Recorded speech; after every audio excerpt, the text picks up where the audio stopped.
Punjabi dictation speed 80 ਸ਼ਬਦ ਪ੍ਰਤੀ minute.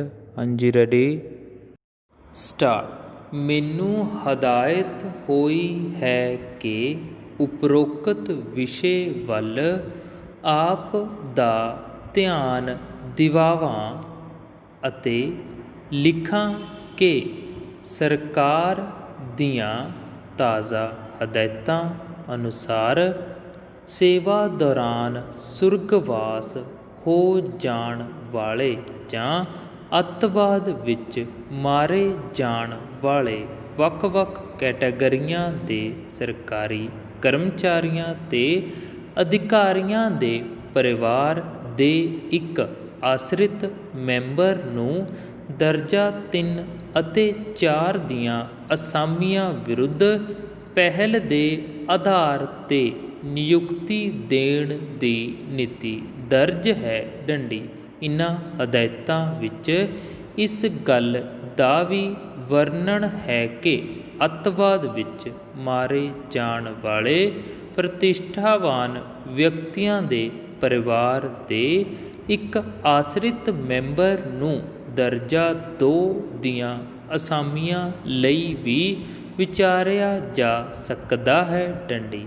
ਇਨ੍ਹਾਂ ਹਦਾਇਤਾਂ ਵਿੱਚ ਇਹ ਵੀ ਸਪਸ਼ਟ ਕੀਤਾ ਗਿਆ ਹੈ ਕਿ ਪਹਿਲ ਦੇ ਆਧਾਰ 'ਤੇ ਨਿਯੁਕਤੀ ਦੇਣ ਲਈ ਇਹ ਜ਼ਰੂਰੀ ਹੈ ਕਿ ਉਮੀਦਵਾਰ ਉਸ ਅਸਾਮੀ ਲਈ ਨਿਰਧਾਰਤ ਵਿਦਿਅਕ ਯੋਗਤਾ ਅਤੇ ਤਜਰਬਾ ਰੱਖਦਾ ਹੋਵੇ, ਪਰ ਕਿਸੇ ਵੀ ਕੇਸ ਵਿੱਚ ਨਿਸ਼ਚਿਤ ਵਿਦਿਅਕ ਯੋਗਤਾ ਅਤੇ ਤਜਰਬੇ ਵਿੱਚ ਢਿੱਲ ਪ੍ਰਵਾਨ ਨਹੀਂ ਕੀਤੀ ਜਾਵੇਗੀ। ਡੰਡੀ। ਇਸ ਤੋਂ ਇਲਾਵਾ ਅੱਡ-ਅੱਡ ਕੈਟਾਗਰੀਆਂ ਦੇ ਵਿਸ਼ੇਸ਼ ਕੇਸਾਂ ਵਿੱਚ ਉਮਰ ਵਿੱਚ ਨਰਮੀ ਦੇਣ ਬਾਰੇ ਦੱਸਿਆ ਗਿਆ ਹੈ। ਡੰਡੀ।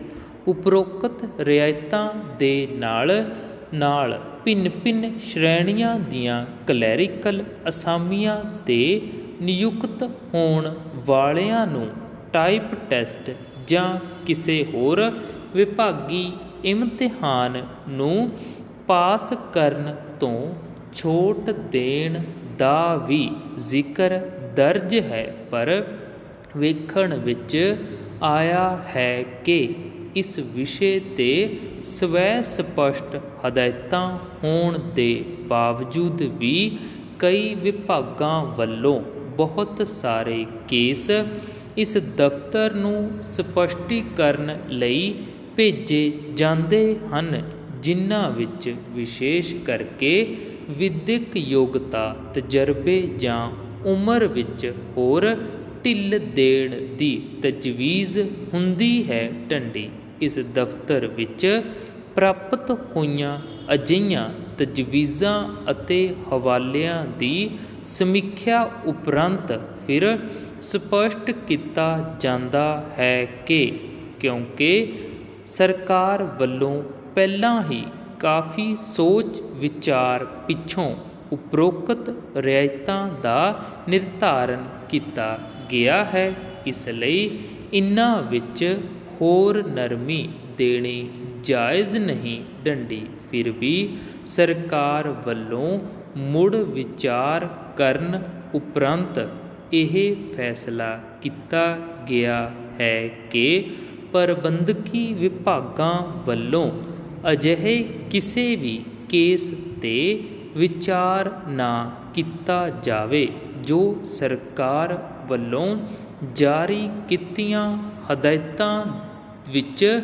ਕਵਰ ਨਹੀਂ ਹੁੰਦਾ। ਡੰਡੀ।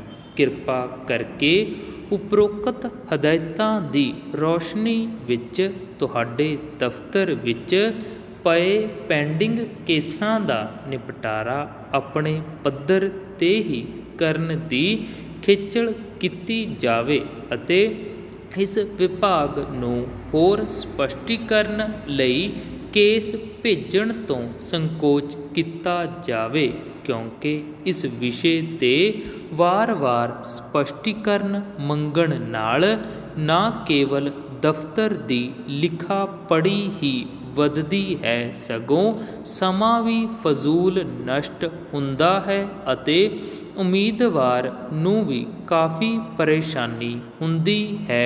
ਡੰਡੀ ਸਟਾਪ।